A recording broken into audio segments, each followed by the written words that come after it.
बिहार में शराब माफिया और अवैध शराब का धंधा जो है पैरेलली चल रहा है और उसको कंट्रोल किया जा रहा है।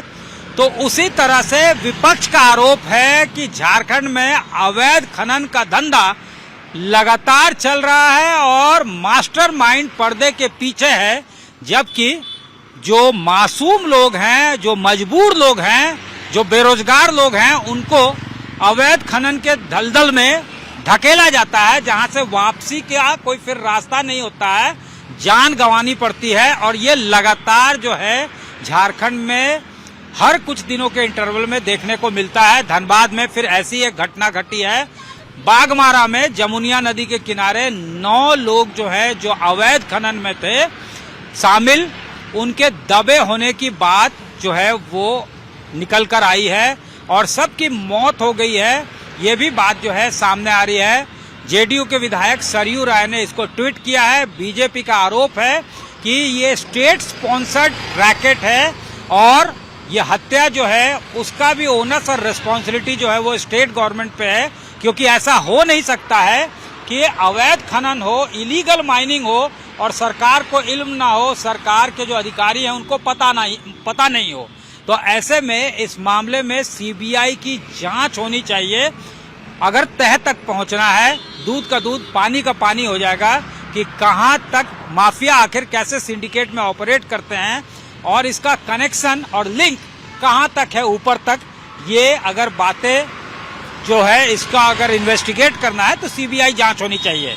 वहीं सत्ता पक्ष का साफ तौर से कहना है कि ऐसे मामले जो हैं वो संवेदनशील मामले हैं। इस तरह के घटना पे बीजेपी जब कोई बयान देती है तो उसे संवेदनशील रहना चाहिए। अगर उसके पास कोई साक्ष्य है कि फलाना या अमुक व्यक्ति या माफिया इस सिंडिकेट के पीछे है तो उसको प्रस्तुत करे और सरकार कभी भी कार्रवाई करने से पीछे नहीं हटेगी। जीरो टॉलरेंस है इस तरह के घटनाओं में। जेएमएम का साफ तौर से कहना है, सत्तारूढ़ जेएमएम का ये कहना है और ये भी कहना है बीजेपी जो सवाल उठा रही है उस पे कि आखिर वो क्षेत्र किसका है। ऐसे में कई सफेद पोश अलग अलग दलों के जो हैं वो शामिल हैं। इसमें राजनीतिक पहुंच भी होती है ऐसे माफियाओं की। ये तमाम बातें जो है कही जा रही है, लेकिन इस सब के बीच खामियाजा अगर भुगतना पड़ता है तो वैसे लोगों को जो एग्जीक्यूट करते हैं इस तरह के रैट माइनिंग को, जहां जो है माइंस के अंदर जाकर उनको जो है कौन डेटोनेटर या फिर डायनामाइट उपलब्ध कराता है जिससे वो रैट माइनिंग करके आगे का रास्ता जो है तलाशते हैं। अबैंडन्ड माइंस जो है जब एक बार माइनिंग हो जाती है तो ये भी कहा जा रहा है बीजेपी की तरफ से ये राज्य सरकार की जिम्मेवारी होती है कि उस एरिया को जो है प्रोटेक्ट करे और कोई वहां जाके माइनिंग नहीं करे। और बेसिकली ऐसे मामलों में होता ये है कि ना परिजन कोई कॉल लेते हैं, क्योंकि उसके बाद जो है पुलिस पूछताछ करेगी, उनको परेशान कर सकती है। यानी अगर इस तरह की कोई घटना हुई है तो अपनों को खोने का गम तो रहता ही है, उसके अलावा कानूनी अड़चन में पड़ने का भी भय सताता है। वहीं जो एडमिनिस्ट्रेशन है, अगर कोई कॉल ही नहीं ले रहा है कि उसे कोई नुकसान हुआ है या उसका कोई परिजन की मौत हो गई है, तो एडमिनिस्ट्रेशन भी चुप्पी साध देता है और इसी तरह से अवैध माइनिंग का काला धंधा फलता फूलता रहता है और लगातार चलता रहता है। लिहाजा एक बार इस पर जो है मुहिम जो है सरकार अगर चलाती है और इसको जो है फॉर वंस एंड ऑल रोकने की जरूरत है और ये हाई टाइम है। बीजेपी का कहना है कि सरकार को कदम उठाना चाहिए, क्योंकि लगातार इस तरह की घटनाएं झारखंड में हो रही है। जेएमएम के महासचिव विनोद पांडे हमारे साथ हैं और ये बार बार बीजेपी की तरफ से सवाल उठाया जा रहा है कि अवैध खनन आखिर जो हो रहा है उसमें किसका संरक्षण है, प्रत्यक्ष या अप्रत्यक्ष रूप से। इनसे सीधे बातचीत करते हैं। बार बार जाने जा रही हैं और प्रशासन को आखिर कैसे ये पता नहीं होता है, कैसे इल्म नहीं होता है कि इस तरह का सिंडिकेट जो है वो लगातार काम कर रहा है और ये कोई नया मामला नहीं है। टाइम एंड अगेन ये रिपीट हो रहा है जब लोगों की जान दबने से, मलबे में दबने से हो जाती है। इनसे सीधे बातचीत करते हैं। आज फिर जो है एक घटना घटी है बाघमारा में, जमुनिया नदी के पास अवैध खनन हो रहा था। 9 लोगों के दबने की बात आ रही है और जाहिर तौर पे चूंकि ये इलीगल धंधा है तो ना परिजन इसको नोटिस में लाते हैं प्रशासन के और ना दूसरे जो है पुलिस के तरफ से या बाकी एडमिनिस्ट्रेशन की तरफ से कंफर्म किया जाता है कि यहाँ इलीगल माइनिंग हो रहा है, तो ना इधर से बोलता है कोई, ना उधर से बोलता है, और ऐसे में मासूम की जान चली जाती है। और फायदा अगर किसी को होता है तो माफिया को, जो इस तरह का सिंडिकेट चला रहा है। और इसमें बीजेपी का आरोप है कि कहीं ना कहीं कनेक्शंस जो है हाई अप से। देखिए, इस तरह की जो भी घटनाएं होती है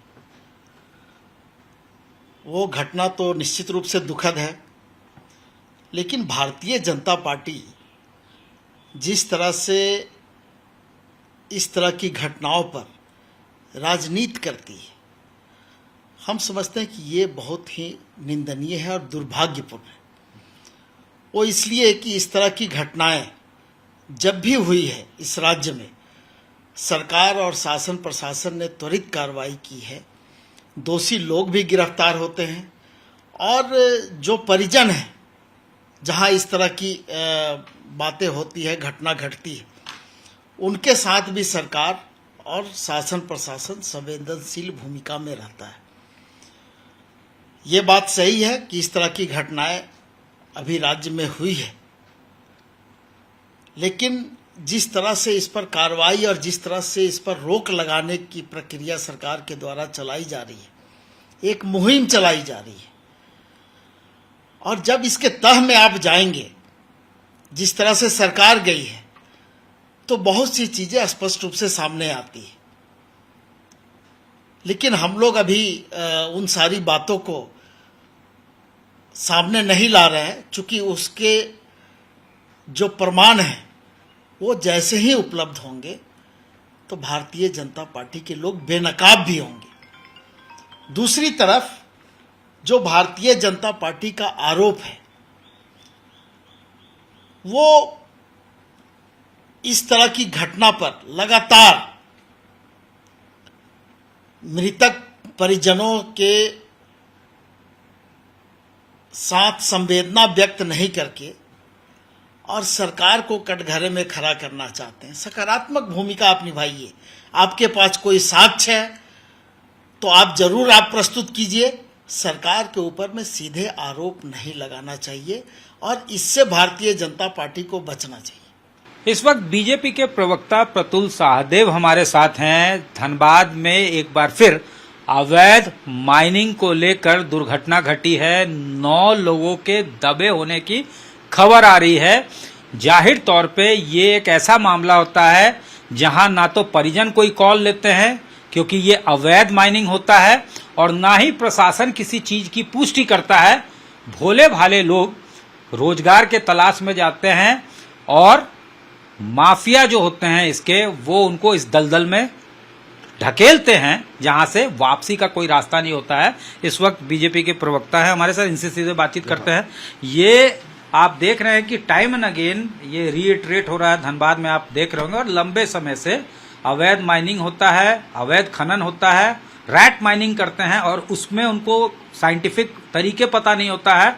वो जो पूरा ऊपर का जो क्रस्ट होता है या फिर ऊपर का जो सरफेस होता है क्रैश कर जाता है, लोग दब के खत्म हो जाते हैं। देखिए, अगर आप इसको कहें कि ये स्टेट स्पॉन्सर्ड इलीगल माइनिंग का रैकेट चल रहा है तो इसमें अतिशयोक्ति नहीं होगी। मैं अपने शब्दों को बहुत सोच विचार करके बोल रहा हूं, क्योंकि स्टेट को पता नहीं हो इलीगल माइनिंग हो रही हो, ये असंभव है।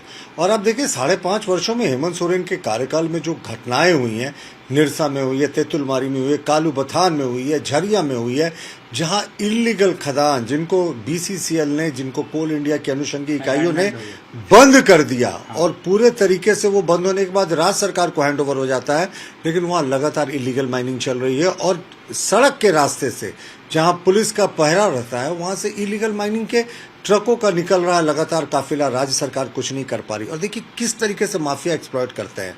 बहुत गरीब लोगों को लाकर वहां बसाया जाता है, और जैसे ही अवैध चाल कोलैप्स करती है तो ये शव को लेकर भाग जाते हैं, क्योंकि इनको डर होता है बाद में पुलिस अवैध माइनिंग के केस में फंसा नहीं दे। आज भी 9 लोगों के मारे जाने की पुख्ता खबरें आ रही हैं, लेकिन प्रशासन डिनायल मोड में, कोई खबर नहीं दे रहा है। और कई बार तो आप देखेंगे बुलडोजर चला के पूरे एरिया को जमींदोज कर दिया जाता है कि कोई ट्रेस नहीं छिपे। हम इस पूरे घटना की सीबीआई जांच की मांग करते हैं, क्योंकि अवैध खनन ने तो प्रोबेबली कोल इंडिया लिमिटेड की जितनी इकाइयां हैं उनके प्रोडक्शन को पीछे छोड़ दिया है। लेकिन बीजेपी ये भी जेएमएम ये भी सवाल उठा रही है कि अगर बीजेपी को लगता है कि स्टेट स्पॉन्सर्ड है या इसके पीछे किसी हाई अप का हाथ है या कोई जुड़े हुए हैं तो उसका साक्ष्य दे, उस पर कार्रवाई होगी। और ये भी देखना चाहिए कि वो विधानसभा क्षेत्र किसका है, लोकसभा क्षेत्र किसका है, ये तमाम बातें कह रही है जेएमएम। और वो कह रही है ये कि जब प्रमाण होगा तो हम लोग किसी को भी बख्शेंगे नहीं, कार्रवाई 200% किया जाएगा। भाई इनको एक बार फिर से जाके कॉन्स्टिट्यूशन पढ़ना चाहिए। जो लॉ एंड ऑर्डर है वो राज्य सरकार की पुलिस का हिस्सा होता है। एमएलए एमपीज कब से करने लगे लॉ एंड ऑर्डर की पहरेदारी? तो अगर इनको किसी पे भी शक है तो कार्रवाई करे, लेकिन राज्य सरकार ने कोई कार्रवाई नहीं की। पूरे मामले को रफा दफा किया जाता रहा है। इस मामले में भी अभी तक कोई आधिकारिक वक्तव्य नहीं आया। तो सीबीआई इंक्वायरी ही एकमात्र इसका रास्ता है, क्योंकि इस कोयले को अवैध तरीके से ट्रांसपोर्ट करके कहीं मुगलसराय ले जाने की खबरें आती, वेस्ट बंगाल ले जाने की खबरें आती। राज्य सरकार में हिम्मत है तो सीबीआई इंक्वायरी की अनुशंसा करे ना, बाकी केंद्र सरकार देख लेगी। हमसे बात करने के लिए बहुत धन्यवाद। सीधे से इनका कहना है प्रतुल सहदेव का कि ये बिल्कुल जो है, अगर सरकार को लगता है कि अगर जो है यहाँ पे सब कुछ फेयर है तो सीबीआई जांच से वो क्यों डर रही है। सीबीआई जांच की अनुशंसा करे, मामले के तह तक अगर पहुंचना है कि कौन कौन है और अगर जो भी इसमें माफिया उसको बेनकाब करना है तो इसके लिए सीबीआई की इंक्वायरी होनी चाहिए।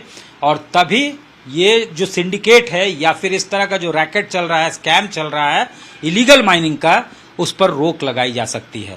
कैमरामैन राकेश तिवारी और धनबाद से सितुन के साथ सत्यजीत कुमार, रांची आज तक।